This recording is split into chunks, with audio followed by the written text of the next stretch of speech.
There is a Southern revival awakening in our great nation. We are here to highlight the makers, creators, chefs, and communities revitalizing the traditions of Southern food, local cuisine, and craftsmanship. Welcome to the South in Your Mouth podcast.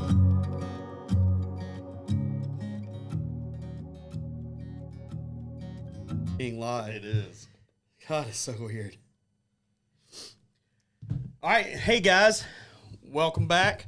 So we're trying something a little different tonight. We're going to record it and then post it. But I'm Kev with 441 South. Cameron with Southern Cinch Hot Sauce. And tonight we're talking all things about business. Whether you want to start a food business, a rub business, really any kind of business, just kind of the trials and tribulations of it, keeping it all positive, but kind of what we've learned.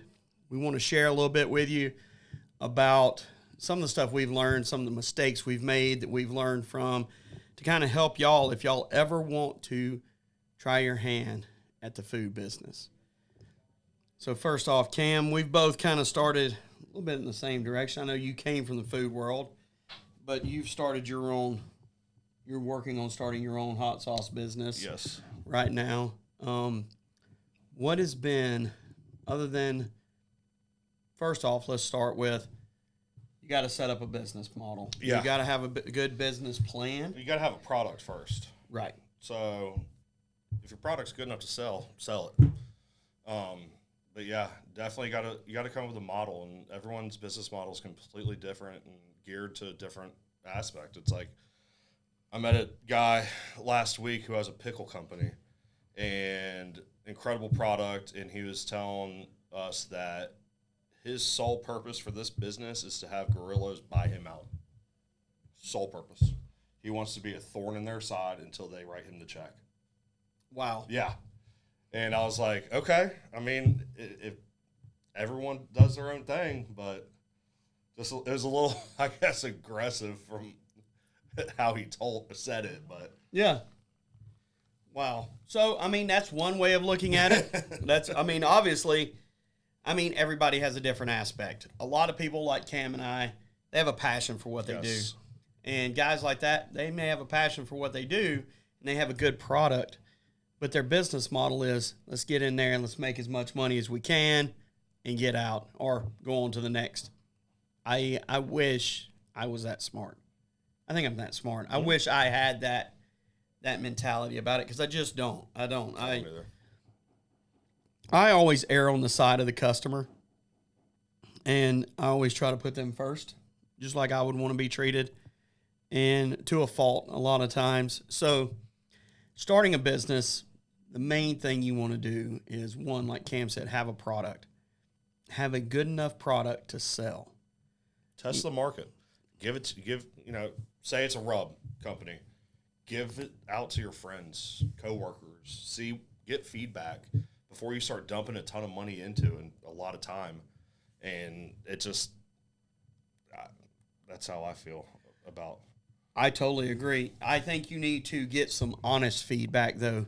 A lot of people, they'll come to your house, say you're barbecuing, and they're like, wow, you should open a restaurant.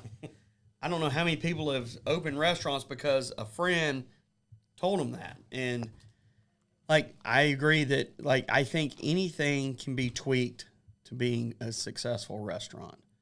I think anything can be tweaked to being a successful hot sauce, as long as you're getting honest feedback. Yes. If that's your passion, hot sauce, get in there, get around people, find like-minded people, and listen to them. Listen to what they have to say. Listen to the feedback they're giving you. Your mom's not going to tell you the honest, well, some people's moms will. Your mother-in-law will tell you honest feedback. But no, get in there, find like-minded people in the similar industry. It doesn't have to be a hot sauce industry, food industry, barbecue sauce industry. Because I can tell you this, hot sauce is a whole different animal than barbecue sauce. And not everybody will co-pack it. Not everybody wants to deal with it. And it's a shame, because it makes it tough. And when you deal with fresh ingredients, it's a whole fresh ingredients, and you don't want to compromise certain ingredients. That's that's been one of our biggest problems with the hot sauce is we smoke certain ingredients.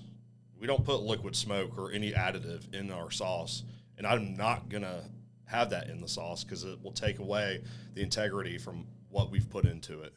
And you honestly, you can taste the difference if you were to add liquid smoke. I know we've talked about it a bunch, but stick to your guns. You'll find someone. I mean, trust me, it's taken us years and calling co-packers all over the country, interviewing them and just seeing if they would even touch it. Because like Kev was saying, hot sauce and barbecue sauce co-packing is completely different. People who co-pack barbecue sauce 9 out of 10 times won't touch a hot sauce because the oils will get into the kettles when they're heated. Yep. And it's a different beast. Yep, it sure is. And along the lines of sauces, rubs, all of that, there's certain steps. A lot of people don't know those steps. They're just bottling it and sending it out. Last thing you want to do is get somebody sick. Yep. So there's pH levels to all of this, especially with sauces. Of shelf stable versus refrigerated versus rubs versus all of that. Like you've got to get it approved. You've got to get approved processes. All of that stuff just to be able to sell it. So don't go through these thousands of dollars until you know what you have. And you've tweaked it enough to where you think, hey, I'm ready. I'm ready to go to market. Also, the other side of that is like Cam said, there's going to be some things you're going to need to tweak on it to make it shelf stable or make it a processable, to be able to replicate it and be consistent. And finding the right co-packer, finding the right mentor to help you get to that. Those are key. Those are key components, must-haves to even get started. When we started with rubs, I mixed them up. I found I had a buddy of mine that had a co-packing business, was starting as a co-packing business, and he started doing my rubs for me. We had to send it to UGA to get approvals, to get your new nutritional label back, to make sure everything was good to go. One, if you're using fresh ingredients in a rub, most people aren't. They're dried ingredients. But if you're drying the chilies to go in that rub, that's another component that you're going to have in the process to get it approved. We have a buddy of ours that uses mushrooms in his rub. He had to get that approved. Mm-hmm. He had to get that whole process approved. The smoking of the mushrooms and the dehydrating of the mushrooms to get them to where you can grind them up and put them in the rub. So it's all a big process. Don't just go out there slinging stuff. Make sure you know what you're doing. Yeah. The other side of that is protect yourself. Protect yourself from anybody. If you're starting as a catering business or you want to cater for people, I know that in the business I'm in, a lot of people cater out of their house, especially during COVID. They started in, well, I'm just going to sell pork butts out of my house. Well, all it takes is one pork butt, getting cross-contaminated. You may not even do it. You may have been cross-contaminated because when that pork butt leaves your hands, you don't know what's going to happen. Yep. They could have left it in the car for 2 days in 100-degree weather and then ate it. But you don't know. Like, you've got to be protected. The biggest thing you can do, especially in the food industry, one, get your serve safe out of the gate. Whether you're doing rub, sauces, any of that, get your serve safe. Make sure you're handling food and ingredients properly. Number two, get you some liability insurance. And I can't stress that enough. If you're catering weddings, if you're catering any kind of corporate event, that insurance is going to save your butt. Make sure you have a good liability insurance, and it's based off of whatever you gross in a year, so it's not going to be that expensive to start. But make sure you have insurance. One, if you're delivering a catering and you have a wreck on the way and they find out, oh my gosh, I was delivering catering, ding, that person is going to go to a lawyer and they're going to be like, wow, they were working. So they're not only going to sue you personally because you were in your personal vehicle, they're going to sue your business. Oh, you don't have a business? Well, guess what? We're going to take everything you got. So make sure one, your business is set up properly, and two, you're protected. Serve safe, even if you're cooking out of your house. Health department, turn your ears. Get your serve safe. Yeah. Like they're not going to come bust you working out of your house if you're doing it for family and friends. Like, this is an at will. Like, the person's ordering catering from you is agreeing to eat your food. Like, it's a transaction, but you're not really open to the public. So there's a little bit of a difference there. But make sure you're protected. Those are the biggest must-haves, the biggest non-negotiables in starting anything in the food industry, I would say. Get your LLC also. Yep. Help protect your own personal assets. Yep. For sure. That was the first thing that we did. And speaking of which, as soon as you get an LLC, get a business account. Yep. Do not, once you have, and I'm speaking from experience here, I treated my business like a hobby for so many years before I started full-time into it. And this is learning from my mistakes. An LLC, business banking, you want to get an accountant. Regardless, you need to get a bookkeeper and accountant.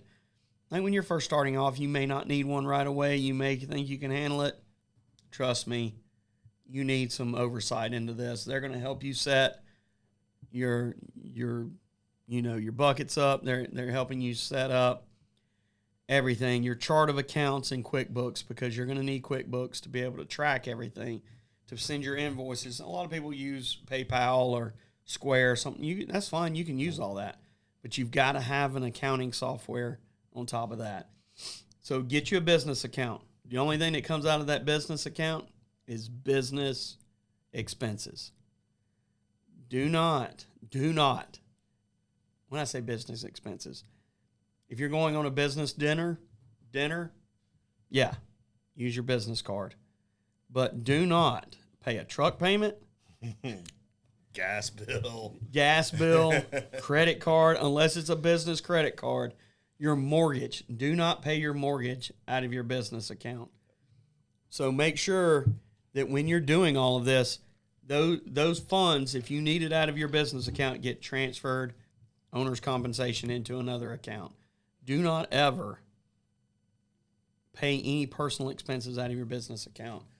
And it's a protection thing. Trust me, if you ever get audited, or if you ever, heaven forbid, I ended up in a I won't say a sticky situation. I ended up getting sued several years ago, and it got a little dicey for a minute there. Luckily the insurance I had was good enough to handle all of it. The attorney they hired was good enough to handle all of it.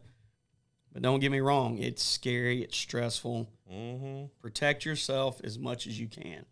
Draw that line in the sand, because the last thing you want, and that's the other thing, if you're cooking out of your house, I don't know what to tell you, because it's going to come into play if you're like this. But I'm just saying, if you're going down this road, make sure you do your research before you get down this road, because those are must-haves on the front end of what I've learned as I've gone. Yes.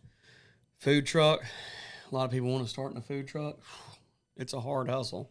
I ain't gonna lie. Anybody that tells you it's great and it's great and fun about the first 5 times, then it comes a job.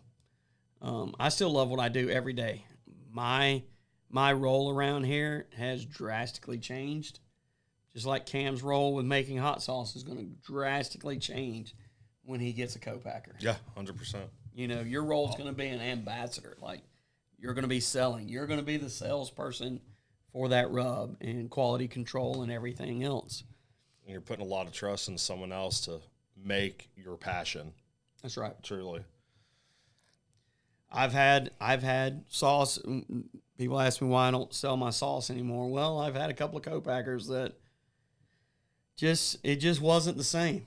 It wasn't the same. They tweaked a little bit. They changed ingredients that in our rubs, not in our rub, but in our ingredient list, and just wasn't the same. And then you're left holding the bag on thousands of dollars worth of sauce that you can't sell. Hundreds of gallons, literally. You can't even give it away because it's so bad.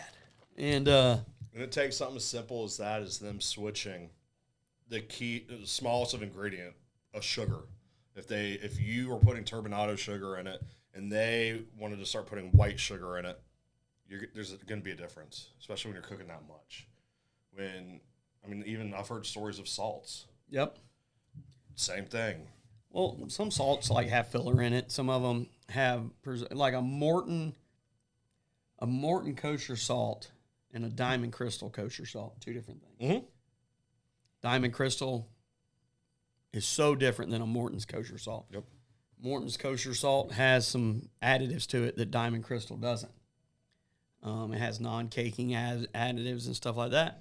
When you use it on a brisket, on steaks and stuff, it's going to be great. It's just not going to have the same effect as a Diamond Crystal kosher salt and all. So, and I'll give you an example of one of when we bottled white sauce, the co-packer used a different chili powder. Wasn't the same chili powder as we use, a different brand. It was darker. It made our white sauce gray. Oh, man. Tasted fine. It looked horrible. What is this gray? Yeah, it was gray. It was like a light gray. I think it's about the color of my walls at home. Agreeable gray. So with all that, what we're trying to do is kind of help you get ahead of the curve, especially in the restaurant world. You're sinking a lot of money into a food business in hopes for a 10% return. Rubs, sauces, co-packings, things like that. A little bit different return on that.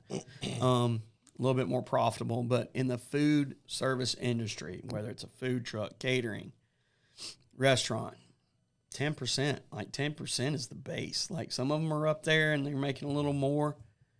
But so you're looking, it doesn't take long to eat up 10% on some screw ups. Something I was always taught coming from the food world.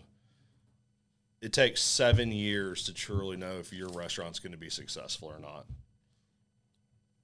And I truly believe in that, because those first 7 years, you're going to have so many ups and downs. And by that 7th year, you're an established business. You have your regular base. You have everything, should have everything honed in enough.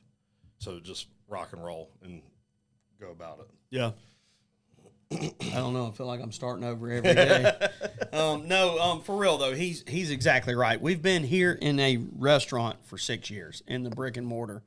We ran a food truck 2 years before that. So we've been around for about 8 years. We've been in business, but I still think the COVID effect has had a lot of effect on businesses. If you were open before COVID, there's a lot of businesses that aren't around anymore after COVID. And like we're still not back to where we were before COVID. One, the price of food is up.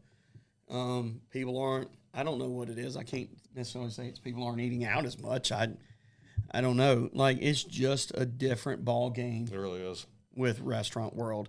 Here where we are, there's new restaurants opening every day and stuff. And so I know that, somebody's supporting this. The other thing is we talk about chart of accounts and opening restaurants and things like that.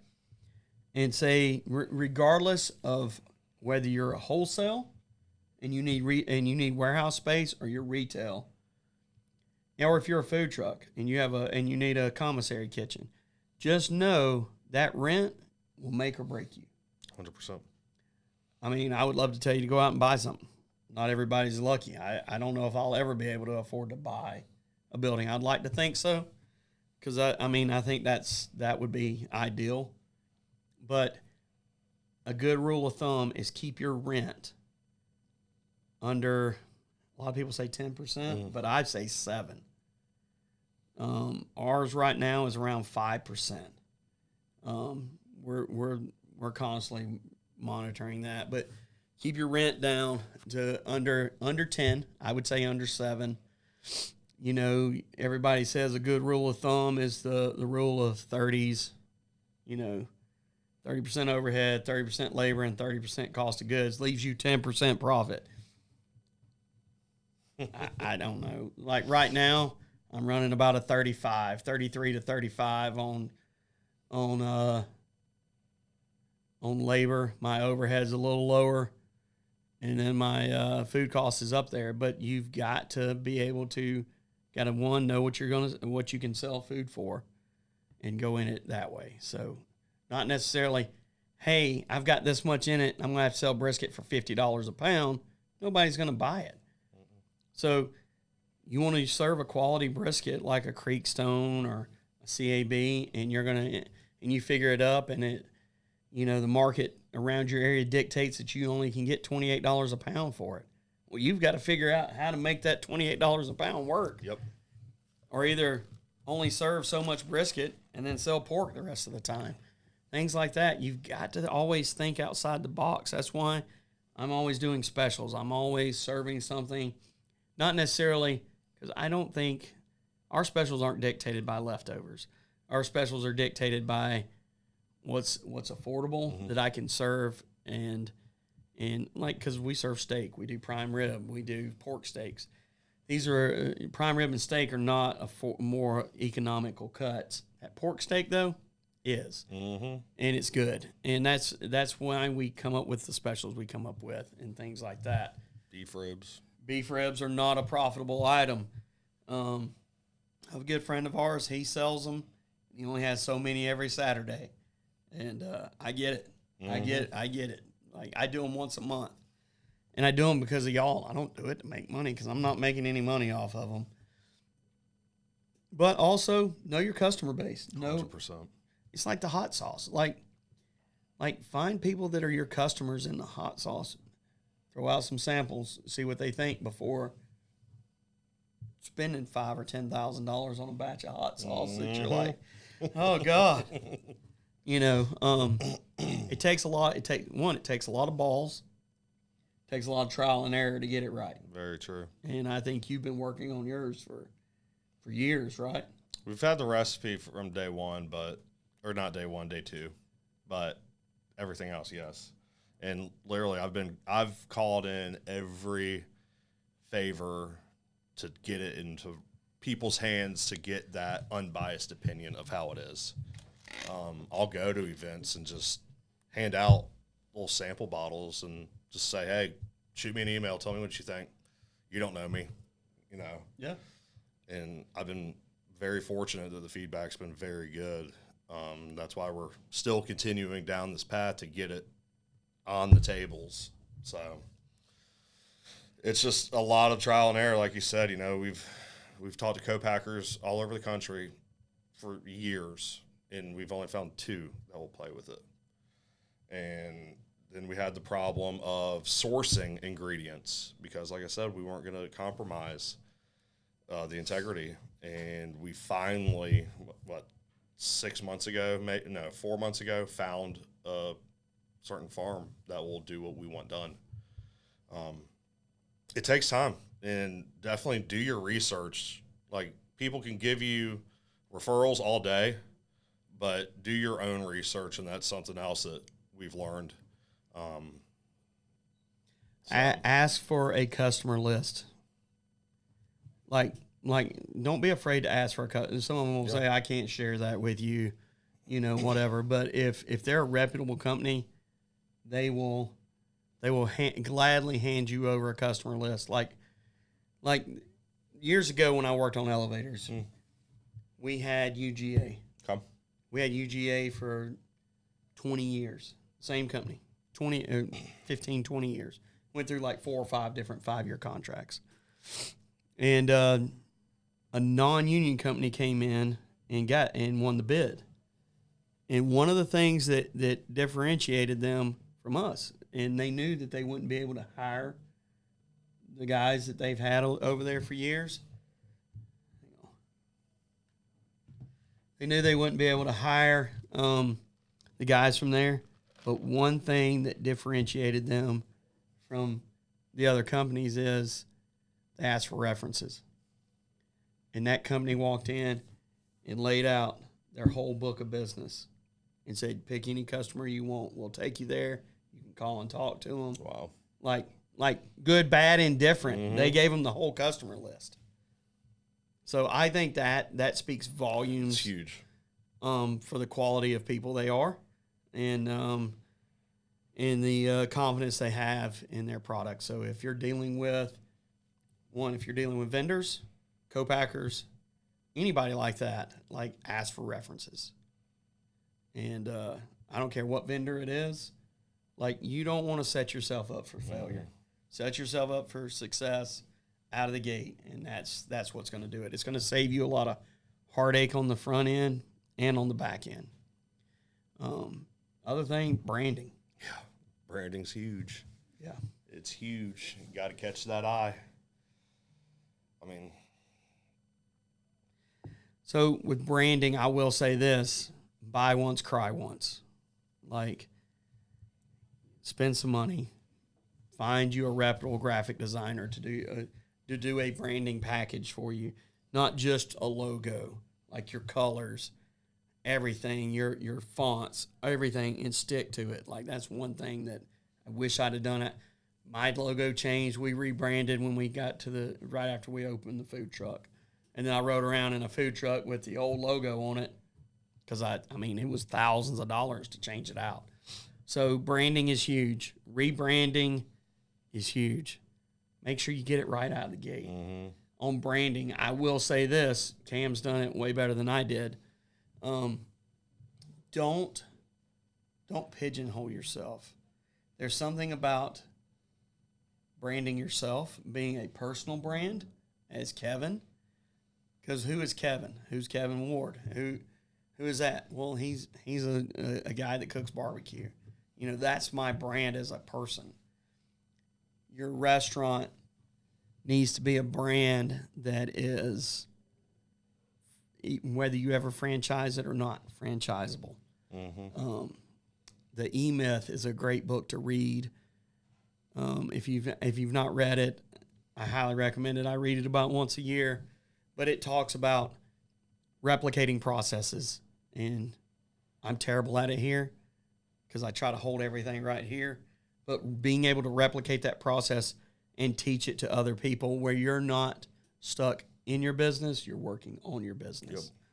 Because people will let you hold on to it as long as you want to hold on to it, and they'll take that paycheck every week, whether they did anything for you or not. So make sure your brand is franchisable, meaning it doesn't have your face tied to it. I mean, you can be the face of it, but everybody that works here should be the face of it. Absolutely. You know, everybody that works in your business. Southern Sand should be, it's Cam, but it should be a family-known brand, not necessarily a Cam-known brand. You know what I mean? 100%. Yeah. Duke's Mayo. I don't know who owns Duke's Mayo. I just know that label when I go in there and see it. And that it's the only real mayonnaise. Yes. Unless you're from Louisiana, then it's Blue Plate. Everybody, I don't know what it is. Like, it's good. Yeah. It's just not Duke's. But I don't know who owns Duke's mayonnaise. But as a personal brand, Cam's a hot sauce inventor. Cam's a entrepreneur. Like, it's not so much about him. Or right now, 441 South, where'd the name come from? Well, it's my story. Mm-hmm. It's not franchisable. Like, as much as I try to, like, it's still going to tie back to me. It's me. It's my family. It's, you know, that's one thing where I wish I would have put a little more thought into it. And 441 South is going to die with me. Like, it's just is what it is. Like, that's just how it is. I mean, hell, even our LLC has nothing to do with my name, my family's name, nothing. That's right. Just because of that also. Yeah. And, I mean, we're not talking about, unless you're opening 6 or 7 restaurants, we're not going to get into having holdings and things like that of where. We can bring someone in for that. Yeah, we definitely can. So, with that being said, also set when you set all this up, set it up for the business you want it to be, not the business it's going to start out being. With saying that is, go ahead and set it up as, hey, I'm going to be $1.5 million a year company, or I'm going to be a $2 million a year company. Don't set it up where I'm going to hope I make $1 off of this. Set it up and focus on this is the kind of business I'm going to run, because it ain't easy getting to that $1.5 million or $2 million a year line. It's not, but it will drive you to work hard towards that, and it'll also drive you to treat your business like a business, not a hobby. Yes. There's nothing wrong with it. Starting as a hobby and turning it into a side hustle. Right. And then turning that side hustle into profit.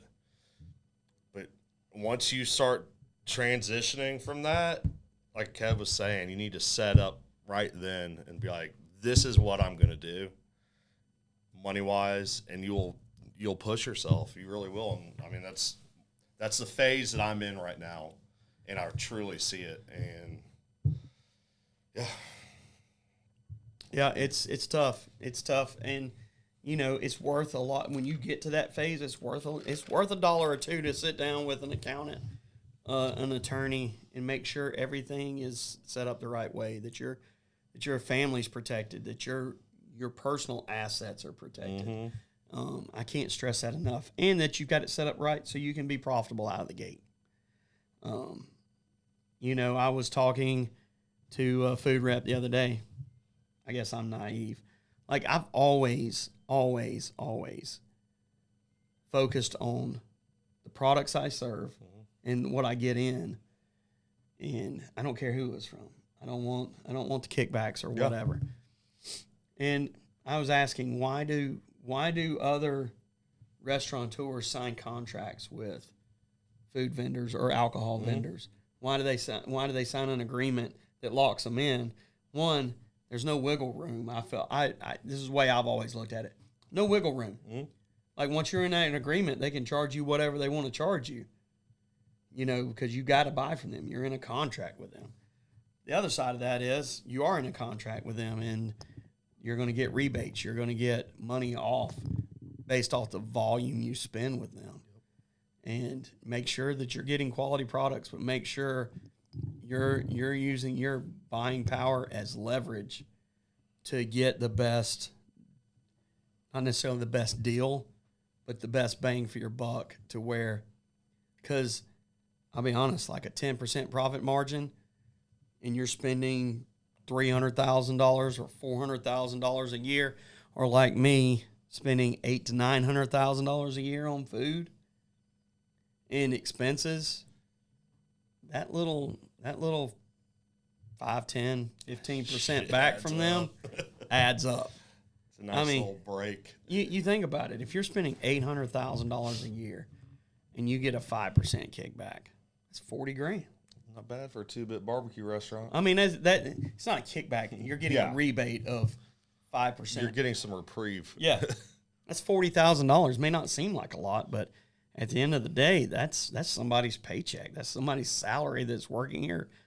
Not their full salary, but that, make sure you get the right people in place too. Absolutely. That's what will make and break you. And put trust in them.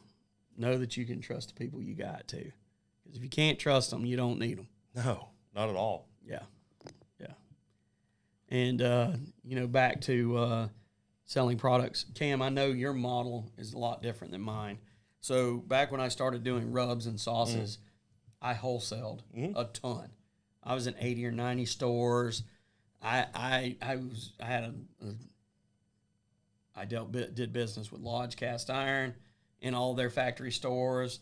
Been invited to their factory up in Tennessee to vend, to cater. I did a lot with them. Ace Hardware. I was in a lot of Ace Hardware stores. There's Elders Ace in Tennessee. Atlanta Grill Company is probably some of my closest friends. And I was there. They push rubs and sauces to no end, and they love supporting small businesses and people that support them. But I was doing that. And what I learned early on was it's more of a volume thing. And doing small batch rubs and sauces, you can't do the volume that it would take to be able to make a living off of that. I know some people are, and they're doing well at it, but it's a volume thing. So I watched a video the other day, Roman Atwood. I don't know anybody knows him. He's a YouTuber. And he has a merch line. It's called Smile More. Okay. It's a huge merch line, and he started it, and like he makes millions of dollars off of YouTube. And he said his biggest month or biggest day, he had 30,000 orders on his merch. Jesus. 30,000. God. But he also said, keep it small and keep it all is his thing. You keep your business small, meaning it retails from your store, and it retails online, and you're able to keep all of that profit. Now, have your avenues to promote it and stuff, and I'm not saying wholesale's the wrong way to go. I think that wholesale gets your name out there. I think there's a lot of people out there that have done wholesale well. Look at Meat Church. Look at Lane's Barbecue. 100%. Heath Riles. Malcolm Reed. All of them, like, they've done it so well. And they're pushing that product, and it's in everybody's household. Household names. Like, it really is. It really is. But when you're in small batch like I am, keeping it on my shelf here and keeping it online, that's kind of where I'm focusing right now. How about you? I know you're looking at a different avenue to go. Yeah, so with my restaurant background, I want it on tables. It will be retail in certain places, but it'll be more specialty places. As of this moment, I don't want to be in Publix. I don't want to be in Whole Foods. I don't want them. I sell a bottle for $8. They're going to want me to sell a bottle to them for probably $3, so that way they can make their money and their overhead cover. I'd rather it be in a restaurant, an oyster bar. Like I always say, like the sauce is so damn good on oysters. I mean, that's literally, once we get going with the co-pack, I keep joking with my wife. I'm like, we're going to start in Virginia and drive down the coast around Florida and end up in like Corpus Christi. I said, and we're going to hit every damn oyster bar along the way and we'll be fine. Yeah. But I mean, and that's the thing. I already have, like, I'm not exaggerating, probably by this time, 50 restaurants throughout the Southeast that are already committed. As soon as it's co-packed, they're ready. I mean, I've had, restaurant owners tell me as soon as you're ready, you won't see a bottle of Texas Pete, Louisiana, anything on the table. It'll be just your sauce. Just because it speaks volumes for itself. And it's so different. It is. It's like, we were in New York this past week. I took a couple bottles up there with me. Me slinging that sauce opened more damn doors for us up there. We went to the plaza. I sold sauce at the plaza. Not to the plaza, but to the bar manager who comped all of our drinks. Brittany's like, I think I just had a $50 martini. I was like, you did, and it was free. Thanks. But our business plan is different. Like I was saying, like more specialty places, it will be retail. Butcher shops, maybe like a more gourmet grocery store kind of thing. But I don't care to be super big box. I really don't. The last thing I ever want to do is sell to Walmart. I don't want to end up in Dollar General. My business model is not Dano's business model. Now, there's something to be said about that. I mean, the guy came from nowhere and ended up on a Super Bowl commercial, a year ago or 2 years ago? Whatever. But I mean, different strokes for different folks. It is. And I understand what I think Cam's goal is. He says he wants to be in every seafood and oyster bar in America as their hot sauce choice. Set goals like that. Exactly. Like, have a meeting. Have a meeting with you and a mentor or a group of mentors, and set goals to hold yourself accountable so others can hold you accountable. That's one thing that I miss. I've done it with some people in the past. I miss that kind of accountability. Hell, and that's why I appreciate, you, Mikey K, like all of you guys that have been. Mitchell. God, Mitchell. But, I mean, seriously, y'all have been through the trials and tribulations, and y'all know what to look for that I hadn't even thought of yet.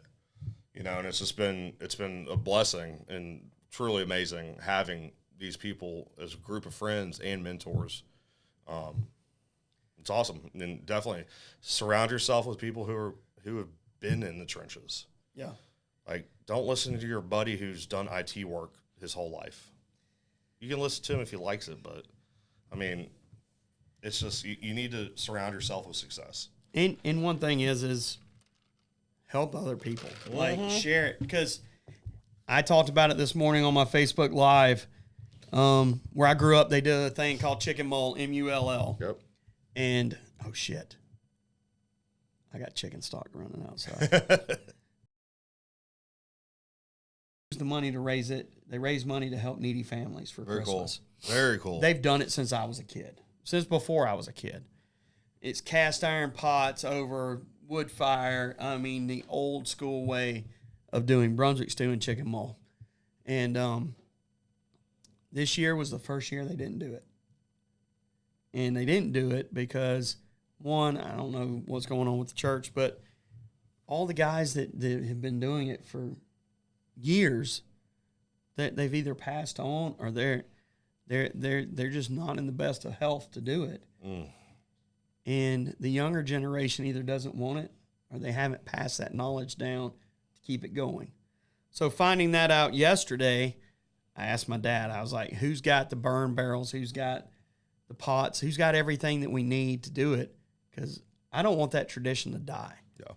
It's kind of like I don't want the tradition of small businesses to die. So if I can do something, hell, you could open a barbecue joint up next door. If you need input from me, I'll help you. 100%. I may slash your tires later. But I'm going to help you. No, I'm joking. Like, for real though, if there's one thing I can do is help keep traditions alive. But keep your traditions alive. Keep them where you're passing that on to the next generation, because you want people to remember what it was like. The taste of growing up, the taste of what your granddad served, or chicken mull. Like, the funny thing is my mom and dad were like, yeah, these people around here don't know what they're going to do, because they were buying 20 quarts to put in the freezer. Wow. So they have it all year, and they don't know what they're going to do now. So I'm going to work on it, and next year I'm going to find a place out there, and I want to do it. I want to do the chicken mull, whether it's at that place or another place. I'm going to find the burn barrels, or I'll make them, and we're going to make a big old batch of chicken mull. I mean, they had 10 or 15 cast iron pots. And when I say pots, like 100 and something quart pots, like these big ass I'm down. cast iron pots. Sign me up. You know what goes good with that? Hot sauce. But no, we're going to do that. My goal is to do that next year. Bring my kids, get people out there, get people from here. Let's make it happen. But along those lines, let's pass our knowledge on. Don't just keep it close to the vest. I mean, there's trade secrets. There's secrets about how you do business that you don't need to share unless you just feel comfortable sharing. But keep some things, but the knowledge. Hey, try these co-packers, or hey, need to look at this or look at that. Don't sit there and worry about that guy next to you taking over your business or putting you out of business. Focus on your lane. That's right. 100%. That's right. Because if you focus on the others, you won't succeed. You won't see what's truly in front of you. Scaling. Yep. So say you're starting a restaurant. Your scalability, you need to be able to replicate that and make it better. Like, and when I told you earlier that, hey, you could start with something decent and make a great product out of it, I feel like I did that here. I started with something decent, but the brisket I served 8 years ago wouldn't hold a candle to the brisket I serve today. You're always improving. Yeah, and if you're not, then something's wrong with your model. It's like you always talk about, especially with the brisket. Like, you'll watch videos on YouTube, and do you wrap? Do you do the foil boat? Do you do this? You try it all, to see if it can make your product and method smoother or better. That's right. And there's nothing wrong with trying different techniques to try to achieve the end goal. The biggest point of contention around here is mac and cheese. And I don't know why, but mac and cheese is one of those things, especially in a barbecue restaurant, because you've got to bake it off and be able to hold it. Especially for a line type service, you've got to have a good mac and cheese, and it's got to be able to be held. So when I first started, I was using straight up shredded cheddar and heavy cream. It don't hold worth a damn. Like, you've got to have, And you got to have a noodle. yeah, you got to have a good noodle that'll. I mean, I'm pretty sure that when y'all tried switching noodles, was it 2 years ago? Yeah. You almost started a fucking civil war. Yeah. Like, I came in and got it. He didn't tell me to change it. I was like, what is this? I don't want it. Because certain noodles will absorb all your cream out of there, all your sauce out of it, and others won't. So you got to have a good noodle. You got to have a good cheese sauce, whether you start with a roux or not. And you just got to be able to replicate it and make it better every day and get your seasonings down and make sure the product you serve today is the same product you serve tomorrow. In restaurants that serve mac and cheese, like a fine dining restaurant, they're making that mac and cheese to order, so it's going to be creamy. They have the sauce. They have the bechamel already. They have the bechamel. They just pour it in a pan with some noodles that are pre-cooked, heat it up, pour it in there. Yep. Like, that's how they do it. We don't have that luxury here, so we have to make it spot on and be able to hold it. So that's one of our biggest. I mean, it's taken me years to get our mac and cheese where it's at. It's good. And we're not even going to go through the phase where the guy was making the roux and the bechamel to where he burn it every day and then put turmeric in it to make it orange. That was one of the nightmares I don't want to remember. Yeah. It was odd.